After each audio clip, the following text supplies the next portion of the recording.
അന്താരാഷ്ട്ര രാഷ്ട്രീയത്തിലും പശ്ചിമേഷ്യൻ പ്രാദേശിക സുരക്ഷയിലും വൻ നയതന്ത്ര തരംഗങ്ങൾ സൃഷ്ടിച്ചുകൊണ്ട് ഇറാഖിൽ നിന്നും ഞെട്ടിക്കുന്ന ആരോപണങ്ങൾ പുറത്തു വന്നിരിക്കുന്നു. രാജ്യത്തിനുള്ളിൽ ബോംബാക്രമണങ്ങളും അട്ടിമറി നീക്കങ്ങളും നടത്തുന്നതിൽ യുക്രൈനുമായി ബന്ധമുള്ള സ്ലീപ്പർ സെല്ലുകൾക്ക് പങ്കുണ്ടെന്ന് ഇറാഖ് പരസ്യമായി ആരോപിച്ചതാണ് പുതിയ അസ്വസ്ഥതകൾക്ക് വഴിവെച്ചിരിക്കുന്നത്.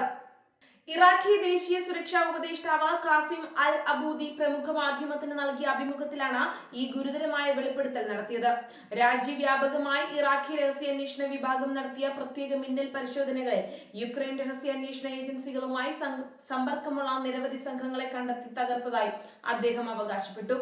അറസ്റ്റിലായ ചില സംശയാസ്പദ വ്യക്തികളെ ചോദ്യം ചെയ്തപ്പോൾ തങ്ങൾ യുക്രൈനു വേണ്ടിയാണ് പ്രവർത്തിച്ചിരുന്നതെന്നും ഇറാഖിലെ പ്രധാന സർക്കാർ സ്ഥാപനങ്ങൾ ലക്ഷ്യമിട്ട് അക്രമങ്ങൾ നടത്തിയതായും കുറ്റം സമ്മതം നടത്തിയിട്ടുണ്ടെന്ന് അൽ അബൂദി പറഞ്ഞു. എന്നാൽ ഇറാഖി അടിസ്ഥാന സൗകര്യങ്ങൾക്ക് മേൽ യുക്രൈൻ എന്ത് താല്പര്യത്തിന്റെ അടിസ്ഥാനത്തിലാണ് അക്രമം നടത്തുന്നത് എന്ന ചോദ്യത്തിന് ഇതൊരു സങ്കീർണമായ വിഷയമാണെന്നും ഔദ്യോഗികമായി കുറ്റപത്രം ചുമത്തുന്നതിന് മുൻപ് കൂടുതൽ വിപുലമായ അന്വേഷണങ്ങൾ ആവശ്യമാണെന്നുമാണ് ഇറാഖി അധികൃതർ വ്യക്തമാക്കിയത്. അതേസമയം ഇറാഖി ദേശീയ സുരക്ഷാ ഉപദേഷ്ടാവിന്റെ ആരോപണങ്ങളെ കടുത്ത ഭാഷയിൽ നിഷേധിച്ച കീവ് ഉടനടി രംഗത്തെത്തി. ഇറാഖിന്റെ വാദങ്ങൾ തികച്ചും അടിസ്ഥാനരഹിതവും യാതൊരുവിധ തെളിവുകളുമില്ലാത്തതുമാണെന്ന് യുക്രൈൻ വിദേശകാര്യ മന്ത്രാലയം ഔദ്യോഗികമായി പ്രതികരിച്ചു. രാജ്യമായ ഇറാഖിൽ നിന്നും ഉന്നത തലത്തിൽ ഇത്തരം തെറ്റായ സന്ദേശങ്ങൾ പ്രചരിക്കുന്നത് ഉഭയകക്ഷി ബന്ധത്തെ പ്രതികൂലമായി ബാധിക്കുമെന്ന് യുക്രൈൻ മുന്നറിയിപ്പ് നൽകി. വിഷയം നയതന്ത്ര ചാനലുകൾ വഴി സംസാരിക്കുന്നതിന് പകരം മാധ്യമങ്ങളിലൂടെ ഉന്നയിച്ചതിനെയും കീവ് വിമർശിച്ചു.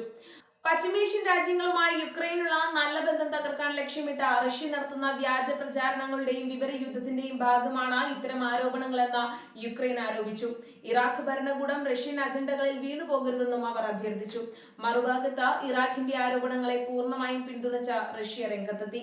പശ്ചിമേഷ്യയിലെയും ആഫ്രിക്കയിലെയും സംഘർഷങ്ങളിൽ യുക്രൈൻ പ്രോക്സി ഗ്രൂപ്പുകളെയും സായുധ സംഘങ്ങളെയും ഉപയോഗിച്ച് അട്ടിമറി നീക്കങ്ങൾ നടത്തുന്നുണ്ടെന്ന് തങ്ങളുടെ മുൻവാദം ശരിവെക്കുന്നതാണ് ഇറാഖിലെ സംഭവ വികാസങ്ങളെന്ന് മോസ്കോ പ്രതികരിച്ചു. ഡ്രോൺ സാങ്കേതിക വിദ്യയും സ്ഫോടക വസ്തുക്കളും ഉപയോഗിച്ച് ഇറാഖിലെ സൈനിക സർക്കാർ ഇൻഫ്രാസ്ട്രക്ചറുകൾക്ക് നേരെ മുൻപും പല അജ്ഞാത ആക്രമണങ്ങളും നടന്നിട്ടുണ്ട്. ഇത്തരം സാങ്കേതിക വിദ്യകൾ പ്രാദേശിക തീവ്രവാദ ഗ്രൂപ്പുകൾക്ക് ലഭ്യമാക്കുന്നതിൽ വിദേശകരങ്ങളുണ്ടെന്ന സംശയം കാലങ്ങളായി ഇറാഖ് രഹസ്യാന്വേഷണ വിഭാഗത്തിനുണ്ടായിരുന്നു. ഇറാഖി മണ്ണിലെ വിദേശ ശക്തികളുടെ സാന്നിധ്യവും അനാവശ്യ ഇടപെടലുകളും രാജ്യത്തിന്റെ പരമാധികാരത്തിന് വൻ ഭീഷണിയാണെന്ന് ഇറാഖി പ്രധാനമന്ത്രി അലി അൽ സൈദിയും മുൻപ് വ്യക്തമാക്കിയിരുന്നു. അയൽ രാജ്യങ്ങളെ ആക്രമിക്കാനോ അട്ടിമറി നടത്താനോ ഇറാഖി മണ്ണ് ഉപയോഗിക്കാൻ അനുവദിക്കില്ലെന്നാണ് ബാഗ്ദാദിന്റെ നിലപാട്. യുക്രൈൻ റഷ്യ യുദ്ധം യൂറോപ്പിൽ കത്തുമ്പോഴും അതിന്റെ പ്രതിഫലനങ്ങൾ പശ്ചിമേഷ്യൻ ഭൗമരാഷ്ട്രീയത്തിലേക്ക് പടരുന്നതിന്റെ ഏറ്റവും പുതിയ ഉദാഹരണമായി ഈ സംഭവം മാറിയിരിക്കുകയാണ്. മധ്യപൂർവേഷ്യയിൽ പ്രാദേശികമായി പ്രവർത്തിക്കുന്ന പ്രതിപക്ഷ സായുധ ഗ്രൂപ്പുകൾക്ക് വിദേശത്ത് നിന്ന് സൈനിക പരിശീലനവും ഡ്രോൺ സാങ്കേതിക വിദ്യയും ലഭിക്കുന്നുണ്ടെന്ന മാധ്യമ റിപ്പോർട്ടുകളും വാർത്തകളും മുൻപും പുറത്തു വന്നിരുന്നു. റഷ്യയും ഇറാനും തമ്മിലുള്ള അടുത്ത സൈനിക സഹകരണം നിലനിൽക്കുന്നതിനാൽ ഇറാന്റെ സ്വാധീന മേഖലയായ ഇറാഖിൽ തങ്ങളുടെ സാന്നിധ്യം ഉറപ്പിക്കാൻ യുക്രൈൻ രഹസ്യ നീക്കങ്ങൾ നടത്തുന്നുണ്ടോ എന്ന ആശങ്കയാണ് മോസ്കോയും ഇറാനും പങ്കുവയ്ക്കുന്നത്. എന്നാൽ അന്താരാഷ്ട്ര നിയമങ്ങളും ഐക്യരാഷ്ട്രസഭയുടെ തത്വങ്ങളും പൂർണ്ണമായും പാലിക്കുന്ന തങ്ങൾ മറ്റു രാജ്യങ്ങളുടെ ആഭ്യന്തര കാര്യങ്ങളിൽ അനാവശ്യമായി ഇടപെടാറില്ലെന്ന് യുക്രൈൻ വിദേശകാര്യ മന്ത്രാലയം ആവർത്തിച്ചു. രണ്ട് രാജ്യങ്ങളും തമ്മിൽ നിലനിൽക്കുന്ന സാമ്പത്തിക രാഷ്ട്രീയ ബന്ധങ്ങൾക്ക് ആഘാതമേൽപ്പിക്കാൻ ഈ പുതിയ വിവാദങ്ങൾക്ക് സാധിക്കും.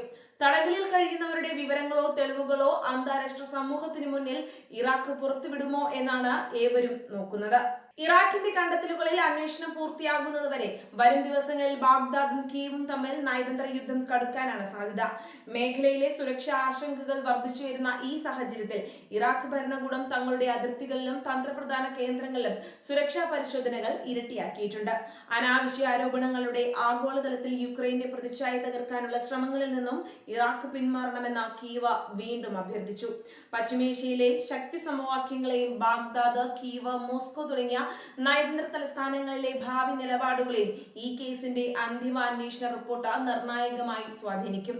ഇറാഖിൽ പിടിയിലായ സ്ലീപ്പർ സെല്ലുകളും അത് സൃഷ്ടിച്ച നയതന്ത്ര കൊടുങ്കാറ്റും പശ്ചിമേഷ്യൻ രാഷ്ട്രീയത്തിൽ കനത്ത അനിശ്ചിതത്വത്തിന്റെ പുതിയൊരു അധ്യായം തുറന്നിരിക്കുകയാണ്.